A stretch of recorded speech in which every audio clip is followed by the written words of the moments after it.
में है कई मुश्किलें, उनको सोचे हुए सुख मिले ना मिले, निभ सके तो निभाने का वादा करो।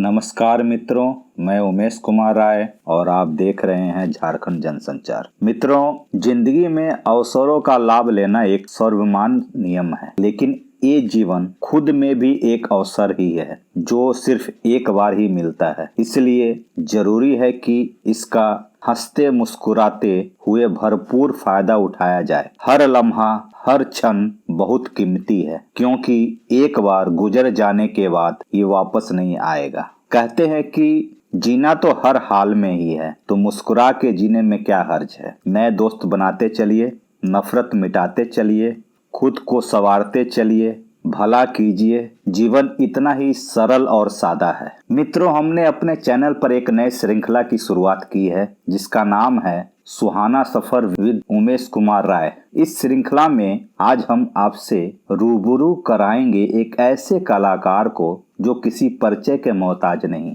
जी हाँ, हम बात कर रहे हैं राकेश पांडे जी की। यूं तो एक किस्सा फिल्मी दुनिया में मशहूर है, शायद आपने भी सुना होगा, लेकिन आज के कलाकार की किस्सा गोई इसी किस्से से निकली है। 1979 में प्रदर्शित भोजपुरी फिल्म बलम परदेसिया ने सफलता के सारे नए कीर्तिमान स्थापित कर उस दौर में दम तोड़ती भोजपुरी फिल्मों के अस्तित्व को पुनर्जीवित किया था। इस फिल्म के नायक थे राकेश पांडे।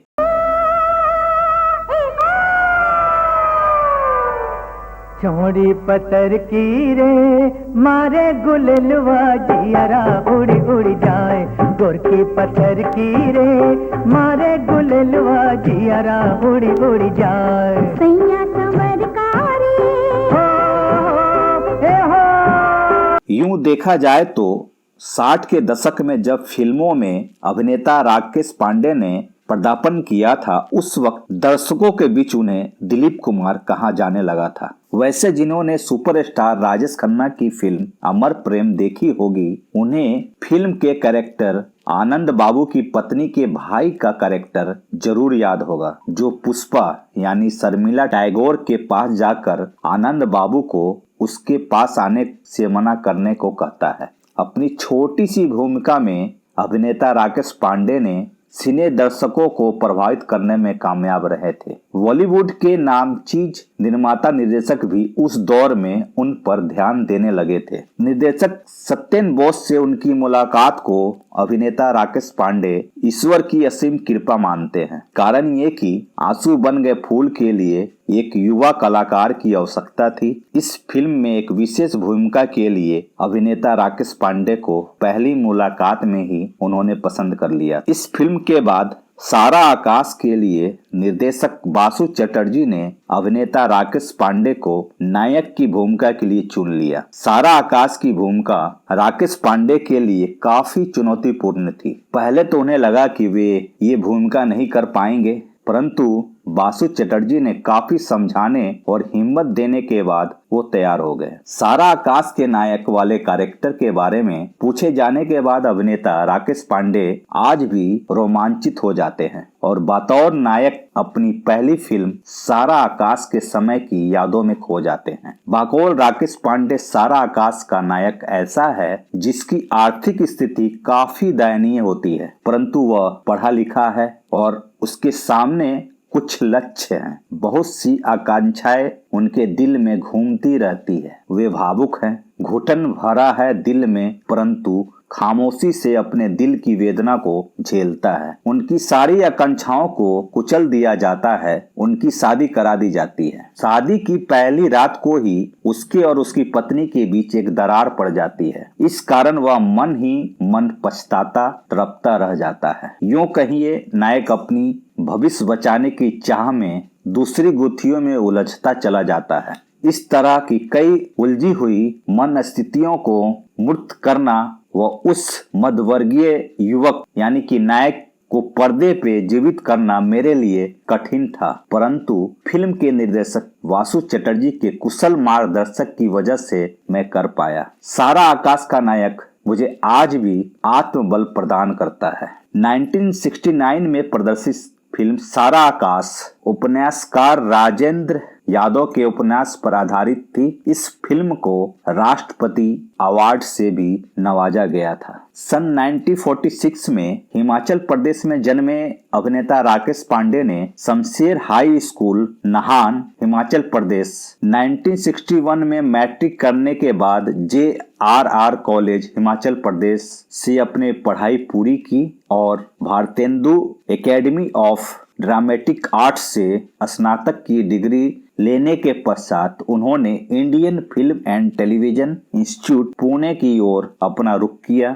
1966 में यहाँ से एक्टिंग की कोर्स कंप्लीट करने के बाद ये स्टार से जुड़ गए और थिएटर की दुनिया में क्रियाशील हो गए। सांस्कृतिक कार्यक्रमों में बचपन से रुचि रखने वाले अभिनेता राकेश पांडे को इंग्लिश, हिंदी, ब्रज भाषा, भोजपुरी और देश की अन्य प्रदेशों में प्रचलित क्षेत्रीय भाषा का भी गहरा ज्ञान है। बतौर नायक और चरित्र अभिनेता 80 भोजपुरी फिल्मों में अभिनेता राकेश पांडे ने काम किया और 2 भोजपुरी फिल्म का निर्देशन भी किया है। इन्हें चतुर्थ भोजपुरी अवार्ड समारोह में लाइफ टाइम अचीवमेंट अवार्ड भी मिल चुका है। साथ ही साथ भोजपुरी फिल्म में विशेष योगदान के लिए दादा साहेब फाल्के अकादमी द्वारा उन्हें दादा साहेब सम्मान पत्र व स्मृति चिन्ह देकर सम्मानित भी किया जा चुका है। उनकी फिल्मों में सारा आकाश 1969, दो राह 1971, रखवाला 1971, मान जाइए 1972, अमर प्रेम 1972, कुंवारा वदन 1973, इंतजार 1973, हाथी के दांत 1973, दिल की राहें 1973, वो मैं नहीं 1974, उजाला ही उजाला 1974, सिकवा 1974, शतरंज के मोहरे 1974, दो चट्टाने 1974, एक गांव की कहानी 1975, जिंदगी और तूफान 1975, मुट्ठी भर चावल 1975, हिमालय से ऊंचा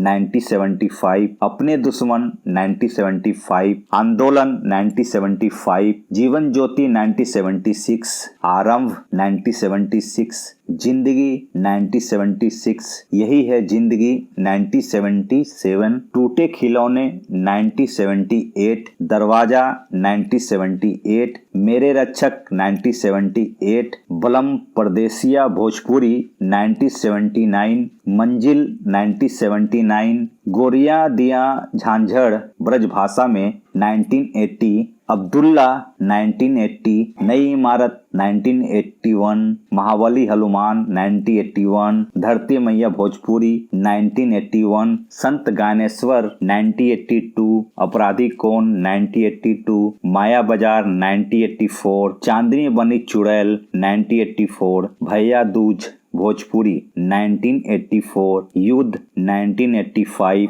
जेवर 1987, 108 तीर्थ यात्रा 1987, जवानी की लहरें 1988, चिंतामणि सूरदास 1988, ईश्वर 1989, महबूब मेरे महबूब 1992, अधर्म 1992, the melody of love 1993, Gopala 1994, बेटा हो तो ऐसा 1994, तकदीर वाला 1995, भीष्म 1996, सरकटी लाश 1999, ब्रज की बिरजू ब्रज भाषा में 1999, हसीना डकैत 2001, इंडियन 2000, दिल चाहता है 2001, Birsa the iron man 2004, staying alive 2007 जैसे अनगिनत फिल्मों में अपनी अदाकारी का जलवा बिखेर चुके अभिनेता राकेश पांडे छोटे पर्दे पर भी जाट की जुगनी, सांस, देवी, छोटी बहू, दहलीज, सरोजनी एक नई पहल, उत्तरन, हैप्पी होम आदि धारावाहिकों के जरिए दर्शकों का मनोरंजन करा चुके हैं। साथ ही साथ उन्होंने 7 फेरे, जान मारे गोरिया और मैला आंचल जैसे एल्बमों में भी काम किया है। 74 वर्षीय अभिनेता राकेश पांडे आज भी बॉलीवुड में सक्रिय हैं।